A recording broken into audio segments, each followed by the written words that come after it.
Bonjour et bienvenue chez Athlète Conseil. Nous allons vous présenter aujourd'hui les différents paramètres essentiels à la pratique de la course à pied pour limiter le risque de blessure. En effet, il faut savoir que 80% des coureurs se blessent. Le premier paramètre essentiel est la fréquence de pas. La fréquence de pas est le nombre de pas que vous réalisez par minute. Les études scientifiques confirment qu'il faut réaliser entre 170 et 190 pas par minute pour limiter les risques de blessure. Ainsi, vous évitez de déplacer le bassin de haut en bas. Vous pourrez vous aider avec un métronome sur une application téléphonique. Sur cette vidéo, nous vous illustrons une fréquence de pas trop basse, et vous constatez que le bassin monte beaucoup de haut en bas. Une fréquence de pas trop basse induit des chocs beaucoup plus importants et un risque de blessure qui est majoré. Le deuxième inconvénient de cette fréquence trop basse induit un genou qui est complètement tendu au moment où le pied vient réceptionner au sol et une flexion de cheville beaucoup plus marquée. Lorsque le coureur augmente sa vitesse, on constate que l'amplitude des pas est beaucoup plus importante. En revanche, le nombre de pas à la minute est resté le même. Sachez qu'il est plus difficile de maintenir une fréquence de pas élevée lorsqu'on court doucement que lorsque l'on court vite. Pour vous entraîner, vous pouvez vous habituer à multiplier les appuis pendant quelques secondes, puis ensuite les diminuer, ce qui va induire le travail de la fréquence des pas. L'application numérique vous aidera à connaître la fréquence idéale. Le second paramètre essentiel est la flexion du genou à l'impact au sol. Lorsque vous courez, à chaque fois que votre pied vient se poser au sol, il est important d'avoir une légère flexion du genou. Cette légère flexion permettra d'absorber les chocs au sol grâce à vos muscles. Il permet aussi de faire passer votre bassin plus vite au-dessus de votre appui. Vous constatez sur cette vidéo la légère flexion du genou.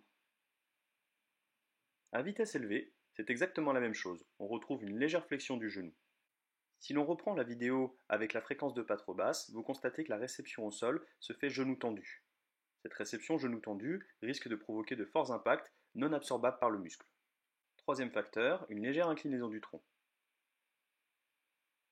Lorsque l'on court, le tronc est légèrement penché en avant pour bénéficier de la pesanteur. Vous vous faites entraîner sans avoir besoin de produire d'énergie pour cela. Vous constatez lorsque le coureur est aligné avec sa jambe que celle-ci est derrière par rapport à la verticale, ce qui signifie bien qu'il y a une légère inclinaison du tronc.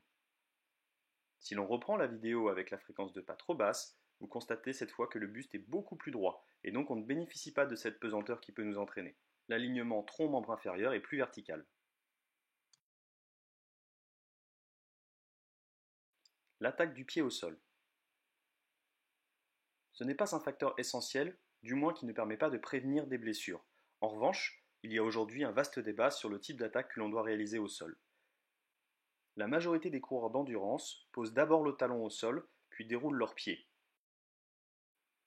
Nous avons illustré sur cette vidéo une erreur souvent faite par les coureurs qui souhaitent courir en réceptionnant sur l'avant-pied. Vous remarquerez que le bassin monte et descend verticalement beaucoup plus haut, la fréquence de pas a baissé. C'est l'inconvénient des courses sur l'avant-pied, il faut absolument préserver les trois premiers paramètres que nous avons vus ensemble, sans quoi le risque de blessure est très important.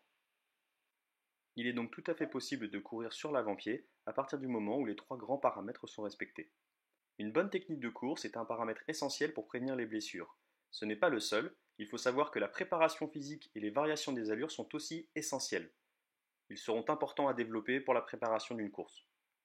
Pour plus de renseignements, contactez-nous sur Athlète Conseil.